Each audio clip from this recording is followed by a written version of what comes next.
ನಮಸ್ಕಾರ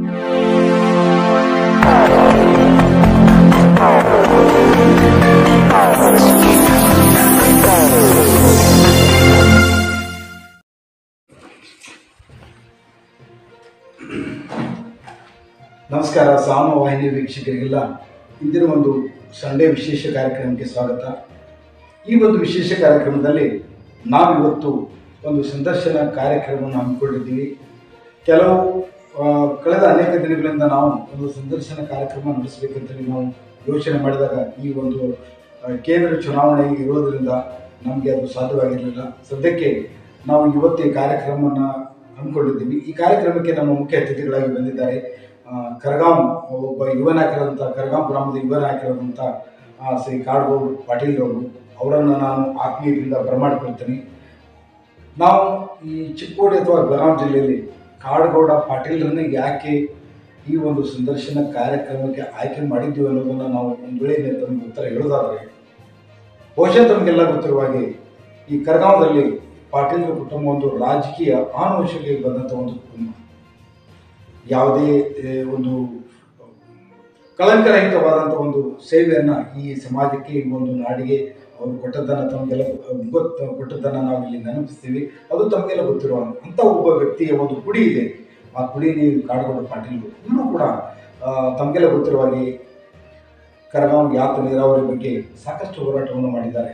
ಕುಮಾರಸ್ವಾಮಿಯವರ ಜೊತೆ ಹೋರಾಟ ಮಾಡಿಬಿಟ್ಟು ಅಲ್ಲಿಂದ ಇವರು ಪ್ರಾರಂಭವಾಗ್ದೇ ಕುಮಾರಸ್ವಾಮಿಯವರು HDK ಕುಮಾರಸ್ವಾಮಿಯವರು ಮುಖ್ಯಮಂತ್ರಿ ಇದ್ದಾಗ ಕಾಡಗೌಡರು ಪಾಟೀಲ್ ಒಬ್ಬ ಈ ಚಿಕ್ಕೋಡಿ ಒಂದು ನಾವು ಲೋಕಸಭಾ ಕ್ಷೇತ್ರ ನೋಡೋದಾದರೆ JDS ಕುಮಾರಸ್ವಾಮಿಯವರು ಇದ್ದಾಗ ಯಾರ್ದಾದ್ರೂ ಹೆಸರು ಅವ್ರ ಜೊತೆಗೆ ತಳಕು ಹಾಕ್ತಿದ್ರೆ ಅದು ಕಾಡಗೌಡ ಪಾಟೀಲ್ ಅಂತ ಹೇಳಿದ್ರೆ ತಪ್ಪಾಗಲಿಕ್ಕಿಲ್ಲ. ಅಂಥ ಒಂದು ಸಂದರ್ಭದಲ್ಲಿ ನಾವು ಇವತ್ತು ಅಂಥ ಒಬ್ಬ ಯುವ ನಾಯಕರನ್ನು ನಾವು ಆಯ್ಕೆ ಮಾಡ್ಕೊಂಡಿದ್ದೀವಿ. ಸರ್ ನಮಸ್ಕಾರ. ಮತ್ತೊಂದು ನಮಸ್ಕಾರ ಸರ್. ಈಗ ಇವತ್ತಿನ ಒಂದು ರಾಜ್ಯ ರಾಜಕೀಯ ಬಗ್ಗೆ ನಾನು ಮಾತಾಡೋದಾದರೆ ಒಂದಿಷ್ಟು ಕೆಲವೊಂದು ಎಲ್ಲೋ ಇವರು ಎಡವಟ್ಟು ಮಾಡಿದ್ದಾರೆ ಅನ್ನೋಂಥ ಅಂಶಗಳು ನಮಗೆ ಬೆಳಕಿಗೆ ಬರ್ತಾ ಇದೆ.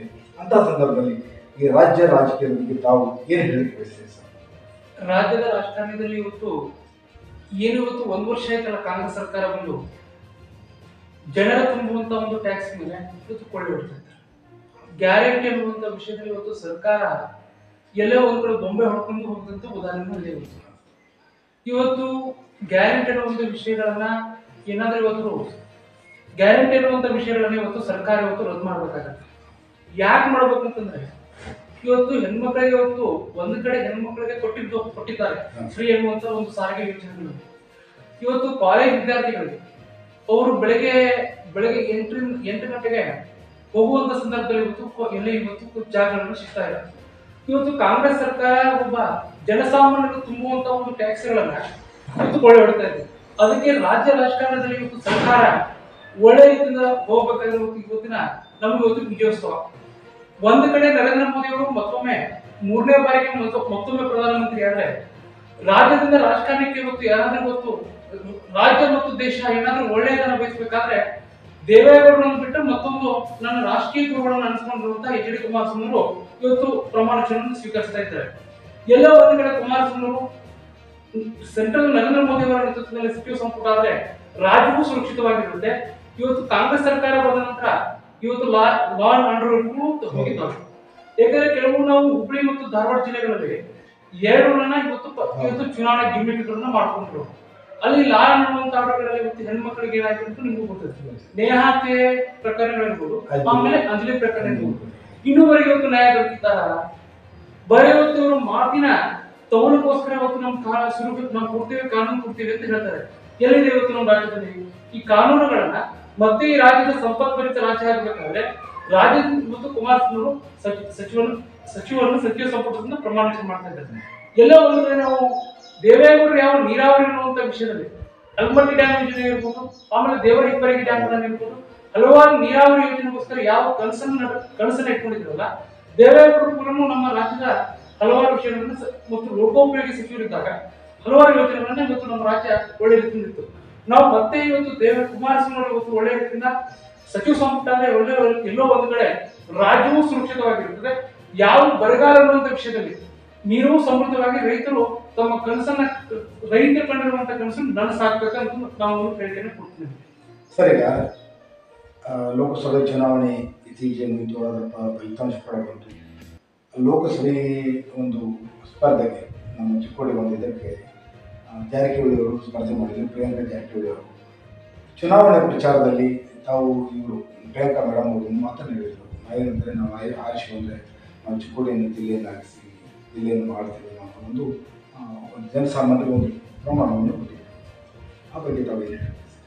ಚಿಕ್ಕೋಡಿ ಲೋಕಸಭಾ ಇದರಿಂದ ಆಯ್ಕೆಯಾದಂಥ ನಮ್ಮ ಪ್ರಿಯಾಂಕಾ ಜಾರಕಿಹೊಳಿ ಮೊದಲನೇ ಬಾರಿ ನಾವು ಅಭಿನಯಿಸ್ತೀವಿ. ಕಿರಿಯ ಸಂಸದರಾಗಿ ಆಯ್ಕೆಯಾದಂಥ ಏಕೈಕ ಹೆಣ್ಮಗಳು ನಮ್ಮ ಪ್ರಿಯಾಂಕಾ ಜಾರಕಿಹೊಳಿ.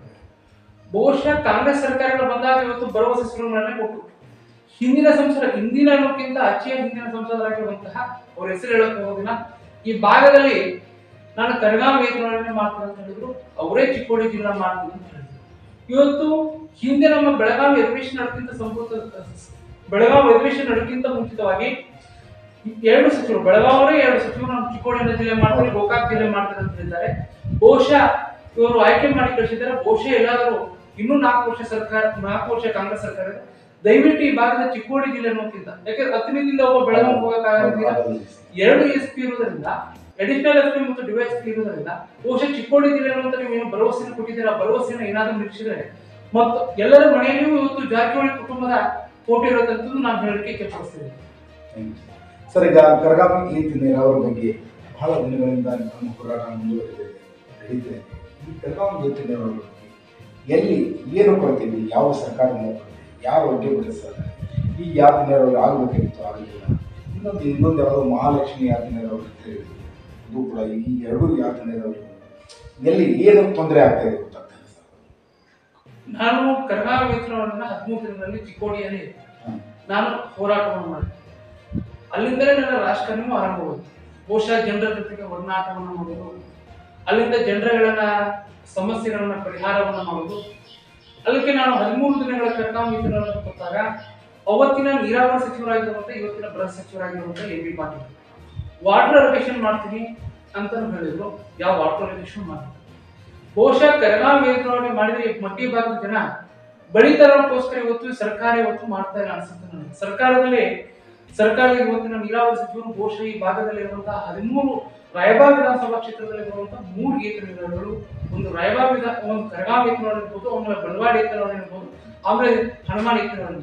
ದಯವಿಟ್ಟು ಈ ಭಾಗದಲ್ಲಿ ಏತ ನೀರಾವರಿಗಳನ್ನ ನೀವು ಮಾಡಿದ್ರೆ ಮುಂದಿನ ದಿನಗಳಲ್ಲಿ ಯಾವ ರೈತರು ಇವತ್ತು ಸಾಲಗಾರನಾಗೋದಿಲ್ಲ, ರೈತರೇ ಇವತ್ತು ಸರ್ಕಾರಕ್ಕೆ ದುಡ್ಡು ಕೊಡ್ತಾರೆ. ದಯವಿಟ್ಟು ನೀವು ಮುಂದಿನ ದಿನಗಳಲ್ಲಿ ಏನಾದರೂ ಕರಗಾವಿ ಏತ ನೀರಾವರಿಯನ್ನ ತಾವು ಸರ್ಕಾರದಲ್ಲಿ ಏನಾದರೂ ಒಳ್ಳೆ ರೀತಿಯಿಂದ ಮಾಡಿದ್ರೆ ಇಂಪ್ಲಿಮೆಂಟೇಷನ್ ಮಾಡಿದ್ರೆ ನಾನೇ ಮತ್ತೆ ನನ್ನ ಹೋರಾಟದ ಕಿತ್ತು ಮತ್ತೆ ಆರಂಭ ಮಾಡಬೇಕಾಗುತ್ತೆ ಅಂತ ಹೇಳಿ ಸರ್ಕಾರಕ್ಕೆ ಒಂದು ಎಚ್ಚರಿಕೆಯನ್ನು ಕೊಡ್ಲಿಕ್ಕೆ ನಾನು ಇಷ್ಟಪಡ್ತೀನಿ. ಸರ್, ಈಗ ಈ ಏತ ನೀರಾವರಿಗೆ ಸಂಬಂಧಪಟ್ಟಂತೆ ಸರ್ಕಾರ ಯಾವ್ದಾದ್ರು ಯೋಜನೆಗಳನ್ನ ಕ್ರಿಯಾ ಯೋಜನೆಗಳಿಗೆ ಏನಾದ್ರು ಮಾಡಿದೆಯಾ? ತಮಗೆ ಅದ್ರ ಬಗ್ಗೆ ಏನಾದ್ರು ಸರ್ಕಾರ ಮಟ್ಟದಲ್ಲಿ ಏನು ಈ ಏತ ನೀರಾವರಿಗೆ ಏನು ಕ್ರಮವನ್ನ ತಗೊಂಡಿದ್ದಾರೆ, ಏನ್ ನಡೀತಾ ಇದೆ, ಏನ್ ನಡೀತಾ ಇರೋದೇ ಗೊತ್ತಾಗ್ತಾ ಇದೆ. ಯಾಕಂದ್ರೆ ಇವತ್ತು ನಮ್ಮ ಐಹೊಳೆ ಸಾಹೇಬರು ಇವತ್ತು ಪೂಜೆನ ಮಾಡಿದ್ರು, ಟೆಂಡರ್ ಏನು ಬಂದಿದ್ರು, ಇವತ್ತು ಸರ್ಕಾರ ಸ್ಟಾಪ್ ಮಾಡಿದ್ರು. ಇವತ್ತು ಕಾಂಗ್ರೆಸ್ ಸರ್ಕಾರ 1 ವರ್ಷ ಬಂದು ಇವತ್ತು ಅಭಿವೃದ್ಧಿ ಆಗಿ ಯಾವುದೇ ರೋಡ್ಗಳನ್ನ ನೋಡಿ, ಗುಂಡಾರಗಳನ್ನ ನೋಡಿ, ಬಹುಶಃ ಇವತ್ತು ಗ್ಯಾರಂಟಿ ಅನ್ನುವಂಥ ವಿಷಯದಲ್ಲಿ ಬಹುಶಃ ಇವತ್ತು ನಮ್ಮ ರಾಜ್ಯ ಸರ್ಕಾರ ಕೊಳ್ಳಿ ಹೊಡುವಂತ ಕೆಲಸ ಮಾಡಿದೆ. ಮುಂದಿನ ದಿನಗಳಲ್ಲಿ 6 ತಿಂಗಳು ನಾನು ಸರ್ಕಾರಕ್ಕೆ ದುಡ್ಡು ಕೊಡ್ತೀನಿ. ಕರಗಾವಿ ವೇತನವನ್ನು ಮಾಡಲಿಲ್ಲ ಬಹುಶಃ ಮುಂದಿನ ದಿನಗಳಲ್ಲಿ ಉಗ್ರವಾದಂತಹ ಹೋರಾಟವನ್ನು ಮಾಡಬೇಕಾಗತ್ತೆ ಅಂತ ನಾನು ಹೇಳಿಕೆ ಕೊಡ್ತೀನಿ. ಸರ್, ಕರಗಾವಿ ಏತ ನೀರಾವರಿಗೆ ಒಂದು ಹೋರಾಟ ಏನಿದೆ ಬಹಳ ದಿನಗಳಿಂದ ನಡೆದಿದೆ. ಇತ್ತೀಚೆಗೆ ಒಂದು ತಮಗೆಲ್ಲ ಗೊತ್ತಿರಬೇಕು, ಅಥಣಿಯಲ್ಲಿ ಬಸವೇಶ್ವರ ಯಾತ್ರೆ ನೀರಾವರಿ ಅನ್ನೋ ಒಂದು ಯೋಜನೆ ಬಂತು ಸರ್.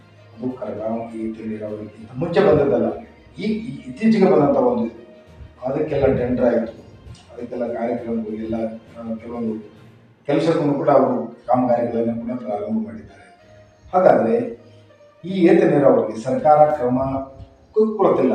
ನಮ್ಮ ಪ್ರಶ್ನೆ ಎಷ್ಟೇ ಏನಂದರೆ, ಕರಗಾವಿ ಏತ ನೀರಾವರಿ ಒಂದು ಯೋಜನೆಯನ್ನು ನಾವು ಅನುಷ್ಠಾನ ಕೊಟ್ಟರೆ ಕಾಡಗೌಡ ಪಾಟೀಲ್ ಅವರು ಒಂದು ರಾಜ್ಯ ಮಟ್ಟದ ನಾಯಕರಾಗ್ತಾರೆ ಅನ್ನುವಂಥ ಎಲ್ಲೋ ಒಂದು ಈ ರಾಜಕಾರಣಿಗಳಲ್ಲಿ ಇದೆಯಾ? ಈ ಒಂದು ಏನು ಹೇಳ್ತಾರೆ, ಅಂಜಿಕೆ ಹೆದರಿಕೆ ಇದೆಯಾ ಅಂತ? ಯಾವ ಹೆದರಿಕೆ ಇಲ್ಲ, ಯಾರಿಗೂ ಯಾವ ಹೆದರಿಕೆ ಇಲ್ಲ. ರೈತರು ಸಂಕಷ್ಟದಿಂದ ಬದುಕಬಾರ್ದು, ರೈತರ ಮುಖದಲ್ಲಿ ಘರ್ಷಣೆ ತರಬಾರ್ದು. ಇವತ್ತು ಕಾಂಗ್ರೆಸ್ ಸರ್ಕಾರ ಬಂದಿರಬಹುದು, ಆದ್ರೆ ಕಾಂಗ್ರೆಸ್ ಸರ್ಕಾರ ಅಲ್ಲ, ಅದು ಕರ್ನಾಟಕ ಸರ್ಕಾರ ಅಂತ ಕರಿತೀವಿ. ಇವತ್ತು ಬಹುಶಃ ಕಾಂಗ್ರೆಸ್ ಸರ್ಕಾರ ಎಲ್ಲಿ ತಮ್ಮ ಶಾಸಕರು ಇರ್ತಿದಾರಲ್ಲ ಅಂತಹ ಯೋಜನೆಗಳಿಗೆ ಕೊಡ್ತಾ ಇದೆ ಹೊರತು ಇಲ್ಲಿ ಬಿಜೆಪಿ ಶಾಸಕ ಇರೋದ್ರಿಂದ ಕೋಶ ಇವತ್ತು ಕೊಡ್ತಾ ಇಲ್ಲ. ಮುಂದಿನ ದಿನಗಳಲ್ಲಿ ನೋಡೋಣ. ಮುಂದಿನ ದಿನಗಳಲ್ಲಿ ಏನಾದ್ರೂ ಇವತ್ತು ಕರ್ನಾಟಕವನ್ನು ಇನ್ಫ್ಲೂಯೆನ್ಸ್ ಮಾಡಲಿದ್ರೆ ಯಾವ ನಮ್ಮ ಪ್ರಶ್ನೆ ಏನಂತಂದ್ರೆ ಕರಗಾವಿ ಏತ ನೀರಾವರಿಯ ಒಬ್ಬ ಹೋರಾಟಗಾರ ಅಂತಂದ್ರೆ ಅದು ಫಸ್ಟ್ ಬರೋದು ಕಾಡಗೌಡ ಪಾಟೀಲ್.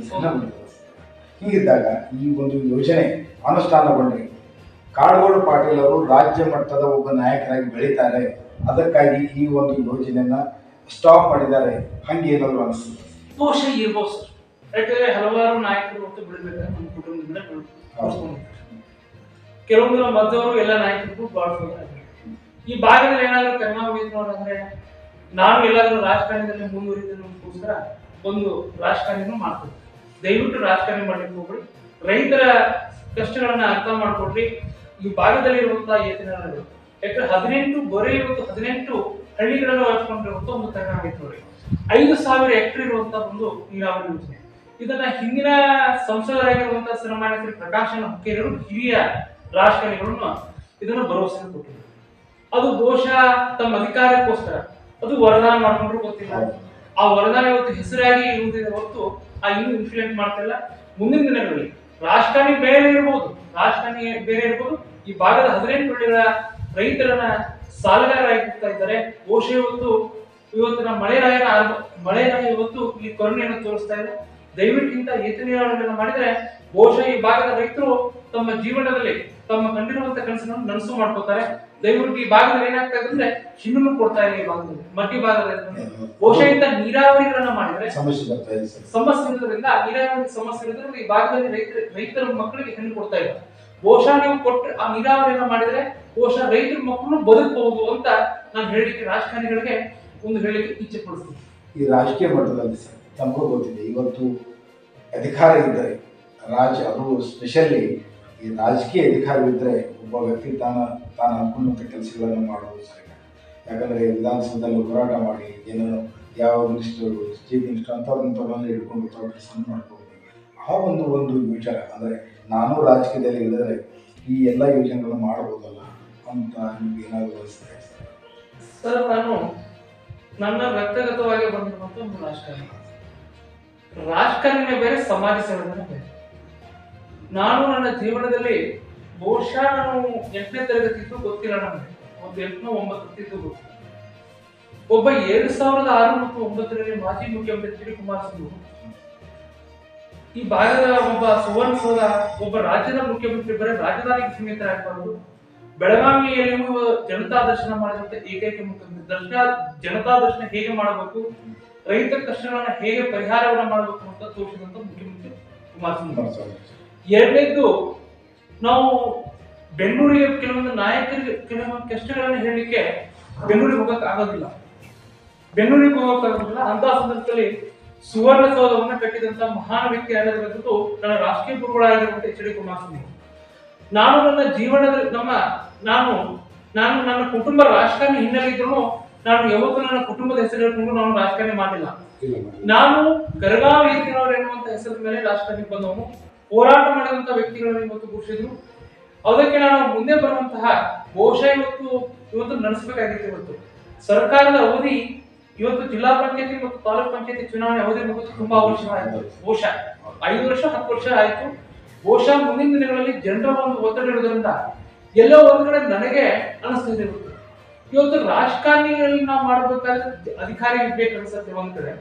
ಇಲ್ಲಪ್ಪ ಒಂದ್ ಕಡೆ ನಾವು ಗೌರವಿದ್ದೇವೆ, ಜಮೀನ್ದಾರ ಇರೋದ್ರಿಂದ ರೈತರು ಇವತ್ತು ಮಿಶ್ರ ಪದ್ಧತಿಗಳ ಮೇಲೆ ಅವಲಂಬನೆ ಆಗಬಾರ್ದು, ಏನಾದ್ರೂ ಹೊಸಗಳನ್ನ ರೈತರಲ್ಲಿ ಹೊಸ ತಳಿಗಳನ್ನು ತರಬೇಕನ್ನೋಕ್ಕೋಸ್ಕರ ನಾನು ಆಲೋಚನೆ ಇತ್ತು.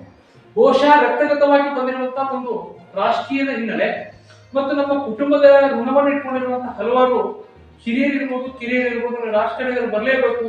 ನೀವು ಮಧ್ಯವರು ಮಾಡಿದಂತ ಒಂದು ಸಮಾಜ ಸೇವೆ ಇದನ್ನ ನೀವು ಅಳವಡಿಸ್ಕೋಬೇಕು. ನಿಮ್ಮ ಸಮಾಜ, ನಿಮ್ಮ ಗೌರವ ಅನ್ನುವಂತಹ ಒಂದು ಸಿಂಬಲ್ಗಳನ್ನ ನೀವು ಗುರ್ಸ್ಕೊಳ್ಳೇಬೇಕು ಅನ್ನೋಕ್ಕೋಸ್ಕರ ತಾಲೂಕು ಪಂಚಾಯತಿ ಮತ್ತು ಜಿಲ್ಲಾ ಪಂಚಾಯತ್ ನಿಲ್ತಾ ಇದ್ದಾರೆ. ಇವತ್ತಿನ ರಾಜಕಾರಣಿ ನೋಡಿದ್ರೆ ನಾನು ರಾಜಕಾರಣಿ ಮಾಡಲೇಬೇಕಾ ಅನ್ನುವಂಥದ್ದು ನನ್ನಲ್ಲಿ ನೋಡ್ತಾ ಇದ್ರು. ಯಾಕಂದ್ರೆ ಇವತ್ತು ರಾಜಕಾರಣದಲ್ಲಿ ಎಲ್ಲಾ ನಾವು ಸಂಪನ್ಮೂಲಗಳನ್ನು ಕೊಟ್ಟರು ಜನರನ್ನು ವೋಟ್ ಹಾಕೊಂಡಿದ್ರು. ಅದಕ್ಕೆ ನಾನು ಇನ್ನೂ ಮುಂದೆ ಬರುವಂತ ತಾಲೂಕು ಪಂಚಾಯತಿ ಜಿಲ್ಲಾ ಪಂಚಾಯತ್ ಚುನಾವಣೆಯಲ್ಲಿ ಜನರ ಅವರ ಒಂದು ಸಲಹೆಯನ್ನು ತಗೊಂಡು ಯಾವ ಮತ್ತು ಕರೋಶಿ ಜಿಲ್ಲಾ ಪಂಚಾಯತಿಗೆ ನಿಲ್ಬೇಕಾ ಅಥವಾ ಬೊಮ್ಮರಾಡ್ ತಾಲೂಕ್ ಪಂಚಾಯತಿ ಚುನಾವಣೆ ನಿಲ್ಬೇಕಾ ಅಥವಾ ಬೇರೆ ನನ್ನ ಹುಟ್ಟೂರಾಗಿರುವಂತ ಕರಗಾಂವ ತಾಲೂಕ್ ಪಂಚಾಯತಿ ಇದೆ ಅಲ್ಲಿ ನಿಲ್ಬೇಕನ್ನೋ ಸಲಹೆಗಳನ್ನ ತಗೊಂಡು ಜನರು ಯಾವ ಒಂದು ನನಗೆ ಸಲಹೆಯನ್ನು ಕೊಡ್ತಾರೆ ಆ ಸಲಹೆ ಮೇರೆಗೆ ನಾನು ರಾಜಕಾರಣಿ ಮಾಡ್ತೀನಿ. ಸರ್, ಈಗ ಈ ಒಂದು ತಾಲೂಕ ಒಂದು ನಮ್ಮ ಈ JDS ಇಲ್ಲಿ ಸದ್ಯಕ್ಕೆ JDSನ ಒಂದು ಯಾರಾದರೂ MLA ಅಭ್ಯರ್ಥಿಯಾಗಿ ಶಾಸಕೀಯ ಒಂದು ಅಭ್ಯರ್ಥಿ ಯಾರಾದರೂ ಆದರೆ ಈಗ ಪ್ರಪ್ರಥಮವಾಗಿ ತಮ್ಮ ಹೆಸರು ಯಾರು ಮಠಪತಿ ಮೊದಲು ಯಾರು ಅದೇನೇನೋ ಆಯಿತು ಬೇಡ ವಿಷಯ ಬೇಡ. ಬಟ್ ಈಗ ಇವತ್ತು ನಾವು ಅಲ್ಲಿ ನಾವು ಕೇಳಿದಾಗ JDSಗೆ ಚಿಕ್ಕೋಡಿ ಒಂದು ಮತಕ್ಷೇತ್ರ ಯಾರೋ ಇದ್ದರೆ ಅದು ಬೆಳಗಾವಿ ಕಾಡು ಪಾಟೀಲ್ ಮತ್ತು ಒಂದು ಎಲ್ಲೋ ಒಂದು ಕಡೆ ಆ ಸುದ್ದಿ ಕೇಳಿ ಬರ್ತಾ ಇದೆ ಸರ್, ಇದು ಸತ್ಯ? 2018 ಚುನಾವಣೆ ಚಿಕ್ಕೋಡಿಗೂ ನಮ್ಮ ಹೆಸರು ಕೇಳಿತು, ಕೇಳಿಗೂ ನಮ್ಮ ಹೆಸರು ಕೇಳಿತು. ಆಗ ನಾನು ಜನರ ಕಷ್ಟಗಳನ್ನ ಅಳಿಬೇಕಾದ್ರೆ ನಾವು ಹಂತವಾಗಿ ರಾಜಕಾರಣ ಮಾಡಬೇಕು. ಅದಕ್ಕೆ ಮುಂದಿನ ದಿನಗಳಲ್ಲಿ ನನಗೇನಾದ್ರು ಜನ ಆಶೀರ್ವಾದ ಮಾಡಿದ್ರೆ ಮುಂದೆ ನೋಡೋಣ. ಜನನ ಅಭಿನಂದನೆ, ಅವರ ಜನರ ಆಶೀರ್ವಾದವನ್ನು ತಿಳ್ಕೊಂಡು ಜನರು ಯಾವ ಸಲಹೆಯನ್ನು ಕೊಡ್ತಾರೆ ಮುಂದಿನ ದಿನಗಳಲ್ಲಿ ಚುನಾವಣೆಗೆ ತಾಲೂಕ್ ಪಂಚಾಯತಿಗೆ ಗೆದ್ರೂ ನಾನು ಜನರ ಪರವಾಗಿ ಇರಬೇಕಾದಂತ ಇದೆ. ನಾನು ತಾಲೂಕ್ ಪಂಚಾಯತಿ ಜಿಲ್ಲಾ ಪಂಚಾಯತಿ ಗೆದ್ರೂ ಚಿಕ್ಕೋಡಿ ಇರ್ಬೋದು, ಹುಕ್ಕೇರಿ ಇರ್ಬೋದು, ಅನೇಕ ನಮ್ಮ ಇರುವುದರಿಂದ ನಾನು ಜನರ ಒಂದು ಮೇರೆಗೆ ಆದೇಶ ಅವರ ಒಂದು ಅವ್ರಿಗೆ ಯಾವ ಸಲಹೆಯನ್ನು ಕೊಡ್ತಾರೆ ಅಂತ ನಾವು ಚುನಾವಣೆ ನಿಲ್ಬೇಕಾಗುತ್ತೆ. ಇನ್ನು ತಮ್ಮ ಹೋರಾಟದ ಮುಂದಿನ ಒಂದು ತಮ್ಮ ಹೋರಾಟದ ಕ್ರಿಯೆ ಯೋಜನೆಗೆ ಏನಂತ ನೆಕ್ಸ್ಟ್ ಮುಂದೆ ಈಗ ನಾನು ಏನೇನು ಮಾಡಬೇಕಾಗಿದೆ, ನಾನು ಇಲ್ಲಿವರೆಗೆ ಏನು ಮಾಡಿದೆ, ನೆಕ್ಸ್ಟ್ ಏನು ಮಾಡಬೇಕಾಗಿದೆ, ಈ ಬಗ್ಗೆ ತಾವು ಏನೋ ಒಂದು ಪ್ಲಾನ್ ಅನ್ನು ಹಾಕೊಂಡಿದ್ದೀರಿ? ಸರ್, ನನ್ನ ತಲೆ ಇರುವುದೇ ಒಂದೇ ಒಂದು, ಈ ಭಾಗದ ರೈತರು ಇವತ್ತು ನಾನು ಅಧಿಕಾರದಲ್ಲಿ ಇರ್ತೀನೋ ಬಿಡ್ತೀನೋ ಗೊತ್ತಿಲ್ಲ, ಈ ಭಾಗದ 18 ಹಳ್ಳಿಗಳಿರುವಂತಹ ಒಂದು ಕರಗಾಂವ ವೇತನವರನ್ನ ತಂದೆ ನಾನು ತೆಗಬೇಕು ಅಂತಕ್ಕೋಸ್ಕರ ಇದೆ ನಾನು. ಆಮೇಲೆ ಈ ಭಾಗದ ಇವತ್ತು ಕರಗಾಂವ ವೇತನವರನ್ನ ಮಾಡಬೇಕಾಗುತ್ತೆ. ದಯವಿಟ್ಟು ಈ ಭಾಗದ ಜನರ ಸಮಸ್ಯೆಗಳನ್ನ ಕೇಳಬೇಕಾಗುತ್ತೆ. ಕರಗಾಂವ ನನ್ನ ತಲೆಯಲ್ಲಿ ಹೋರಾಟ ನಾನು 2013 ಬಹುಶಃ 12ರಲ್ಲೇ ಬಹುಶಃ ನಮ್ಮ ಅವತ್ತಿನ ಸಚಿವರು ಭರವಸೆಯನ್ನು ಕೊಟ್ಟಿದ್ರು. ಚಿಕ್ಕೋಡಿಯನ್ನ ದತ್ತಕ್ಕೆ ತಗೋತೇನೆ ಅಂತ ಹೇಳಿದ್ರು, ಚಿಕ್ಕೋಡಿಯನ್ನ ಜಿಲ್ಲೆನಾಗ ಮಾಡ್ತೇನೆ ಅಂತ ಹೇಳಿದ್ರು. ಇವತ್ತು ಹೊತ್ತು ಅವರು ಭರವಸೆ ಸುರುಮಳೆ ಆಗಿದೆ ಹೊರತು ಅದನ್ನ ಇನ್ನೂವರೆಗೆ ಅವರು ಭರವಸೆಯನ್ನ ಮಾಡಿಲ್ಲ. ಬಹುಶಃ ನನ್ನ ಹೋರಾಟ ದಿಲ್ಲಿ ಚೆಲ್ಲಿರುವಂತ ಹೋರಾಟವನ್ನು ಮಾಡುವಂತ ಇಟ್ಕೊಂಡಿದ್ದೀನಿ ಇವತ್ತು. ಸರ್, ಈಗ ತಮಗೆ ಅವಕಾಶ ಇದೆ. ಮಾನ್ಯ ಕುಮಾರಸ್ವಾಮಿ ಅವರು ಈಗಾಗಲೇ ಕೇಂದ್ರದಲ್ಲಿದ್ದಾರೆ, ದೆಹಲಿಯಲ್ಲಿದ್ದಾರೆ. ಈ ಒಂದು ಸಂದರ್ಭದಲ್ಲಿ ತಾವು ತಮ್ಮ ಹೋರಾಟವನ್ನು ತೀವ್ರವಾಗಿ ಮಾಡಿದರೆ ಈ ಒಂದು ಕರಗಾಂವ ಏತ ನೀರಾವರಿ ಅಷ್ಟೇ ಅಲ್ಲ, ಈ ಒಂದು ಚಿಕ್ಕೋಡಿ ಒಂದು ವಿಭಾಗದಲ್ಲಿ ತಮ್ಮ ಒಂದು ಏನು ಹೋರಾಟ ಇರುತ್ತೆ ಸಂಪೂರ್ಣವಾಗಿ ಯಶಸ್ಸಾಗ್ತಿದೆ ಅನ್ನೋದು ಒಂದು ಭರವಸೆ ನಮಗೆ. ಕಾರಣ ಇವತ್ತು ತಮಗೆಲ್ಲ ತಾವೇ ಹೇಳಿದಾಗ ಸರ್, ಇವತ್ತು 9ನೇ ಬಾರಿಗೆ ಪ್ರಧಾನಮಂತ್ರಿ ನರೇಂದ್ರ ಮೋದಿ ಸಾಹೇಬರು ಪ್ರಮಾಣ ವಚನ ಸ್ವೀಕರಿಸಿದ್ದಾರೆ. ಜೊತೆಗೆ ನಮ್ಮ ಕುಮಾರಸ್ವಾಮಿ ಅವರು ಕೂಡ ಪ್ರಮಾಣ ವಚನ ಸ್ವೀಕರಿಸಿದ್ದಾರೆ. ಇದು ಎಲ್ಲೋ ಒಂದು ಕಡೆ ತಮಗೆ ಗಾಡ್ ಫಾದರ್ ಬೆಂಬಲ ಸಿಗ್ತಾ ಇದೆ ಅನ್ನುವಂಥ ಒಂದು ನಮಗೆ ಹೋಪ್ ಒಂದು ಕೂಡ ಇದೆ. ಯಾಕಂದರೆ ಅವರ ಬೆಂಬಲ ಅವರು ಏನೂ ಗೊತ್ತಿಲ್ಲ ನಮಗೆ. ಈ ಒಂದು ಭಾಗಕ್ಕೆ ಬಂದಾಗ ಕುಮಾರಸ್ವಾಮಿ ನಾನು ಸಾಕಷ್ಟು ನೋಡಿದ್ದೇನೆ, ನನ್ನ ಒಂದು ಅನುಭವ ಪ್ರಕರಣ ನೋಡಿದ್ದೀನಿ. ಈ ಭಾಗಕ್ಕೆ ಬೆಳಗಾವಿದ ಒಂದು ಉತ್ತರ ಭಾಗಕ್ಕೆ ಬಂದಾಗ ಅವ್ರು ಯಾರಾದರೂ ಮನೆಗೆ ಬಂದರೆ ಅದು ಕಾಡುಗೋಡೆ ಪಾಟೀಲ್ ನನಗೇನು ಬರ್ತಾರೆ ಬಹಳಷ್ಟು ನಾನು ಕೇಳಿದ್ದೀನಿ. ಅವ್ರು ಏನೇ ಕಾರ್ಯಕ್ರಮ ಇಲ್ಲೇ ಬಂದಿರ್ತಾರೆ. ಅಂಥ ಒಬ್ಬ ಬೆಂಬಲ ವ್ಯಕ್ತಿ ಇವತ್ತು ರಾಷ್ಟ್ರ ಮತ್ತು ರಾಜಕಾರಣ ಮಾಡಿದ್ದಾರೆ. ಹಾಗಾಗಿ ಈ ಏತ ನೀರಾವರಿ ಸಕ್ಸಸ್ ಆಗ್ತದೆ ಅನ್ನುವಂಥ ಭರವಸೆ ನಮಗೆ. ಈ ಬಗ್ಗೆ ಕುಮಾರಸ್ವಾಮಿ ಅವರಿಗೆ ತಾವೇನು ಹೇಳುತ್ತೆ? ಕುಮಾರನವರು 7 ಬಾರಿ ರಾಜ್ಯದ ಮುಖ್ಯಮಂತ್ರಿ. ಏನೇನು ಹೆಂಗ ಈ ದೇಶ ಯಾರ ಜೊತೆಗೆ ರಾಜಕಾರಣ ಮಾಡ್ತಾರೆ ಒಂದು ಭಾಗ ಇರಬೇಕು. ಅವ್ರು 2 ಬಾರಿ ಮುಖ್ಯಮಂತ್ರಿ ಆಗ್ಬೇಕಾದ್ರು ಮಾತು ಕೊಟ್ಟಂತೆ ಒಬ್ಬ ಯಾರಾದ್ರೂ ಇವತ್ತು ಮಾತು ಕೊಟ್ಟಂತೆ ನಡೆಸುವಂತ ಯಾರಾದ್ರೂ ಮುಖ್ಯಮಂತ್ರಿಗಳು ಕುಮಾರಸ್ವಾಮಿ. ಇವತ್ತು ಈಗ ರೈತರ ಸಾಲ ಮನ್ನಾ ಹೇಗೆ ಮಾಡುವುದು, ರೈತರನ್ನ ಸಾಲ ಮನ್ನಾ ಮಾಡಿದಂತ ತೋರಿಸುವಂತ ವ್ಯಕ್ತಿ ಕುಮಾರಸ್ವಾಮಿ. ಬಹುಶಃ ನಾನು ಹೋರಾಟದ ಚಿಂತನೆಗಳನ್ನ ಇಟ್ಕೊಂಡಿದ್ದೇನೆ. ನನ್ನ ರಾಜಕೀಯ ಗುರುಗಳನ್ನೇ ಅನ್ಕೊಂಡಿರುವಂತಹ ಮಾಜಿ ಮುಖ್ಯಮಂತ್ರಿ ಎಚ್ ಡಿ ಕುಮಾರಸ್ವಾಮಿ ಅವರು ಇವತ್ತು ಅವರು ನರೇಂದ್ರ ಮೋದಿ ಅವರ ಜೊತೆಗೆ ಇವತ್ತು ಪ್ರಮಾಣ ವಚನ ಸ್ವೀಕರಿಸ್ತಾರೆ. ನರೇಂದ್ರ ಮೋದಿ ಅವರು ಅವರಿಗೆ ಏನಾದರೂ ಒಳ್ಳೆ ಖಾತೆಯನ್ನು ಕೊಟ್ಟರೆ ಬಹುಶಃ ನನ್ನ ಹೋರಾಟಗಳ ಯಾವ ಚಿಂತನೆಯನ್ನು ಹೋರಾಟ ಇಟ್ಕೊಂಡಿದ್ದೇನೆ ಆ ಹೋರಾಟಗಳನ್ನು ಏನಾದರೂ ಕೊಟ್ಟರೆ ಬಹುಶಃ ಎಲ್ಲೋ ಒಂದು ಕಡೆ ನಾನು ಮಾಡಿರುವಂತಹ 20 ವರ್ಷಗಳ ದಿನಗಳಿಂದ ನಾನು ಹೋರಾಟ ಮಾಡಿದಂತ ಎಲ್ಲೋ ಒಂದು ಕಡೆ ಅದಕ್ಕೂ ಒಂದು ಕೂಡ ಆಶಾಭಾವನೆ ಇಟ್ಕೊಂಡಿದ್ದೇನೆ. ಕರಗಾಂವ ಚಿಕ್ಕೋಡಿ ಜಿಲ್ಲೆಯ ಯಾಕಂದ್ರೆ ಕುಮಾರಸ್ವಾಮಿ ಅವರು ಮುಖ್ಯಮಂತ್ರಿ ಸಂದರ್ಭದಲ್ಲಿ ಇವತ್ತು ಹುಬ್ಳಿ ಧಾರವಾಡ ಅವಳಿ ಜೋಡಣೆ ಮಾಡಿದ್ರು. ರಾಮನಗರ ಮತ್ತು ಚನ್ನಪಟ್ಟಣ ಹೇಗೆ ಜಿಲ್ಲೆ ಇದಿಲ್ಲ, ಹುಬ್ಳಿ ಧಾರವಾಡ ಹೇಗೆ ಜಿಲ್ಲೆ ಇದಿಲ್ಲ, ಬಹುಶಃ ಚಿಕ್ಕೋಡಿ ಬೆಳಗಾವಿಯನ್ನು ಜಿಲ್ಲೆ ಮಾಡ್ಲಿಕ್ಕೆ ಅವರು ಕೂಡ ಪಾತ್ರ ವಹಿಸ್ತಾರೆ ಅಂತ ಇಟ್ಕೊಂಡಿದ್ದಾರೆ. ಯಾಕಂದ್ರೆ ಇವತ್ತು ಒಬ್ಬ 10ರಿಂದ ಒಬ್ಬ ಬೆಳಗಾವಿ ಕೆಲಸ ಅದಕ್ಕೋಸ್ಕರ ಯಾವ ನಾವು ಚಿಂತನೆ ಇಟ್ಕೊಂಡಿದ್ದೇವೆ, ಬಹುಶಃ ಕುಮಾರಣ್ಣವ್ರ ಜೊತೆಗೆ ಬಹುಶಃ ಅವರು ಪ್ರಮಾಣ ವಚನ ಸ್ವೀಕರಿಸಿದ ನಂತರ ಬಹುಶಃ ಇವತ್ತು ಈ ಭಾಗದಲ್ಲಿ ಇಂಡಸ್ಟ್ರಿಗಳನ್ನ ಇವತ್ತಿನ ಯುವಕರುಗಳು ಬೇರೆ ಇವತ್ತು ನಮ್ಮ ಪಕ್ಕದ ಮಹಾರಾಷ್ಟ್ರದಲ್ಲಿ ಇವತ್ತು ಯುವಕರುಗಳು ಉದ್ಯೋಗ ಹೋಗ್ತಾ ಇದ್ದಾರೆ. ಬಹುಶಃ ಒಳ್ಳೆಯದಂತ ಯುವಕರುಗಳಿಗೆ ಇಂಡಸ್ಟ್ರಿಗಳನ್ನ ಕೊಡುವಂತ ಜವಾಬ್ದಾರಿಗಳನ್ನ ಬಹುಶಃ ಅವರಿಗೆ ಹೇಳಿ ಒಂದು ಕಿವಿಮಾತನ್ನು ಹೇಳಿ ನಾನು ನನ್ನಲ್ಲಿರುವಂತಹ ಒಂದು ಯೋಜನೆಗಳನ್ನ ಅವರಿಗೆ ಹೇಳಿ ಬಹುಶಃ ಕುಮಾರಸ್ವಾಮಿ ನಾವು ಹೇಳಿರುವಂತಹ ಎಲ್ಲಾ ಯೋಜನೆಗಳಿಗೆ ಕುಮಾರಸ್ವಾಮಿ ಬಗೆಹರಿಸುತ್ತಾರೆ. ಯಾಕಂದ್ರೆ ಬಹುಶಃ ಒಂದು ಮಾತು ಹೇಳಿದ್ರಿ, ನಾನು ನನ್ನ ಕುಟುಂಬದವರು ಜನತಾ ಪರಿವಾರದವರು. ಬಹುಶಃ ಕುಮಾರಣ್ಣವರು 2005-6ರಲ್ಲಿ ಮುಖ್ಯಮಂತ್ರಿ ಸಂದರ್ಭದಲ್ಲಿ ಒಬ್ಬ ಮುಖ್ಯಮಂತ್ರಿ ರಾಷ್ಟ್ರೀಯ ವಿಷಯದನ್ನ ಮಾಡಿದಂತ ವಿಷಯ ಇರ್ಬೋದು, ಸುವರ್ಣ ಸೌಧ ಇರ್ಬೋದು, ಆಮೇಲೆ ಗ್ರಾಮೀಣದ ಹೆಣ್ಮಕ್ಳು ಇವತ್ತು ಸಾಲಕ್ಕೆ ಸಿಕ್ಕಿ ಇವರಿಗೆ ಹೋಗಕ್ಕಾಗಲಿಲ್ಲ. ಮಹಾಲಕ್ಷ್ಮಿ ಯೋಜನೆ ಇರ್ಬೋದು, ಸೈಕಲ್ ಯೋಜನೆ ಇರ್ಬೋದು, ಅವತ್ತಿಂದಲೇ ಕುಮಾರಸ್ವಾಮಿಯವರ ಜನಪ್ರತಿನಿಧಿಗಳನ್ನ ನಂಬಿ ನಾವು ಇವತ್ತು ಅಭಿಮಾನಿ ಇದ್ದೇವೆ. ಆ ಅಭಿಮಾನಿಗಳನ್ನ ಉಳಿಸ್ಕೊಂಡು ಮುಂದೆ ಬರುವಂತ ಈ ಭಾಗದ ಸಮಸ್ಯೆಗಳನ್ನ ಅವ್ರ ಜೊತೆಗೆ ಹೋಗಿ ಅದನ್ನೆಲ್ಲ ಪರಿಹಾರ ಮಾಡ್ತೇನೆ ಅಂತ ಹೇಳಲಿಕ್ಕೆ ನಾನು ಇಚ್ಛೆ ಪಡಿಸ್ತೇನೆ. ತಾವು ಪ್ರಮಾಣ ವಚನ ಸ್ವೀಕಾರಕ್ಕೆ ಏನಾದ್ರು ಅಭಿನಂದನೆಯನ್ನ ಫೋನ್ ಮಾಡಿ ಏನಾದ್ರು ಮಾತಾಡಿದ್ರೆ? ಬಹುಶಃ ಇವತ್ತು ನನಗೆ ಫೋನ್ ನಲ್ಲಿ ಇವತ್ತು ಸಂಪರ್ಕ ಸಿಕ್ಕಿಲ್ಲ, ನಾನು 2 ಬಾರಿ ಬಂದೆ. ಬಹುಶಃ ಇವತ್ತು ಇರುವುದರಿಂದ ಬಹುಶಃ ಅವರು ಕೂಡ ಅದನ್ನ ಓದಲಿಕ್ಕೆ ಬಹುಶಃ ಅದ್ರ ಬಗ್ಗೆ ಮಾಹಿತಿಯನ್ನು ತಗೋಬೇಕಾಗತ್ತೆ. ನಾನು ಮುಂದಿನ ದಿನಗಳಲ್ಲಿ ಫೋನ್ ಮುಖಾಂತರ ಪ್ರಮಾಣ ವಚನ ಮಾಡಿದ ತಕ್ಷಣ ಅವರು ಬೆಂಗಳೂರಿಗೆ ಬಂದ ತಕ್ಷಣ ಮುಂದಿನ ವಾರದಲ್ಲಿ ಅವರಿಗೆ ಭೇಟಿ ಮಾಡಿ ಈ ಭಾಗದ ಸಮಸ್ಯೆಗಳನ್ನ, ಉತ್ತರ ಕರ್ನಾಟಕದಲ್ಲಿ ಹಲವಾರು ಸಮಸ್ಯೆಗಳಿದ್ದಾವೆ, ಆ ಉತ್ತರ ಕರ್ನಾಟಕದ ಸಮಸ್ಯೆಗಳ ಬಗ್ಗೆ ಒಂದು ಸಮಾಲೋಚನೆ ಮಾಡಿ ಅವರಿಗೆ ಕಿವಿ ಮಾತುಗಳನ್ನ ಹೇಳ್ಕೊಡ್ಲಿಕ್ಕೆ ನಾನು ಹೋಗ್ತಾ ಇದ್ದೇನೆ. ಕೊನೆಗೆ ಸಂದೇಶವೊಂದನ್ನು ಹೇಳಿ ಸರ್, ಚಿಕ್ಕೋಡಿ ಜಾತಿಗೆ, ಬೆಳಗಾವಿ ಜಾತಿಗೆ, ಉತ್ತರ ಕರ್ನಾಟಕಕ್ಕೆ ಸಂದೇಶ. ಇವತ್ತು ದೇಶ ಉಳಿಬೇಕಾದ್ರೆ ಮತ್ತೊಮ್ಮೆ ನರೇಂದ್ರ ಮೋದಿ ಅವರು ಪ್ರಧಾನಮಂತ್ರಿ ಆಗ್ಬೇಕಂತ ನಾವು ಕನಸು ಮಾಡಿದ್ವಿ. ನರೇಂದ್ರ ಮೋದಿ ಅವರು ದೇಶದ ಪ್ರಧಾನಮಂತ್ರಿ.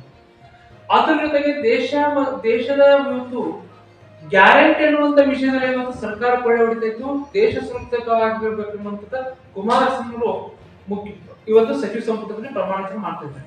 ಬೆಳಗಾವಿ ಜಿಲ್ಲೆಗೆ ಮತ್ತು ಉತ್ತರ ಕರ್ನಾಟಕಕ್ಕೆ ಚಿಕ್ಕೋಡಿ ಜಿಲ್ಲೆಗೆ ನಾನು ಏನ್ ಹೇಳೋದಂದ್ರೆ, ಬಹುಶಃ ಇವತ್ತು ನೀವು ಕಿರಿಯ ಸಂಸ್ಥೆಗಳನ್ನು ಆಯ್ಕೆ ಮಾಡಿ ಕೊಡಿಸಿದ್ದೀರಿ. ಬಹುಶಃ ಅವ್ರಿಗೂ ನಾನು ಅಭಿನಂದನೆ ಕೊಡಬೇಕಾಗುತ್ತೆ. ಮುಂದಿನ ದಿನಗಳಲ್ಲಿ ಬಹುಶಃ ಚಿಕ್ಕೋಡಿ ಜಿಲ್ಲೆ ಆಗಬೇಕು ಅನ್ನೋದು ಸತತವಾಗಿರುವಂತಹ ಹೋರಾಟಗಳು ನಡೆದಂತಹ ವಿಷಯಗಳಿವೆ. ಬಹುಶಃ ಜಯೇಶ್ ಪಟೇಲ್ ಇರುವಂತಹ ಕಾಲದಲ್ಲಿ ಹೋರಾಟ ನಡೆದು ಅದಕ್ಕೆ ರಾಷ್ಟ್ರೀಯದಲ್ಲಿ ತಮ್ಮ ಅಧಿಕಾರ ವಿಕೇಂದ್ರವನ್ನು ಅಧಿಕಾರ ಸಿಗೋದಿಲ್ಲ ಅದಕ್ಕೋಸ್ಕರ ಇವತ್ತು ಕೆಲವು ಜನಪ್ರತಿನಿಧಿಗಳನ್ನ ಹಿಂದೆ ಹಾಕಿದ್ರು ಉದಾಹರಣೆಗಳನ್ನ.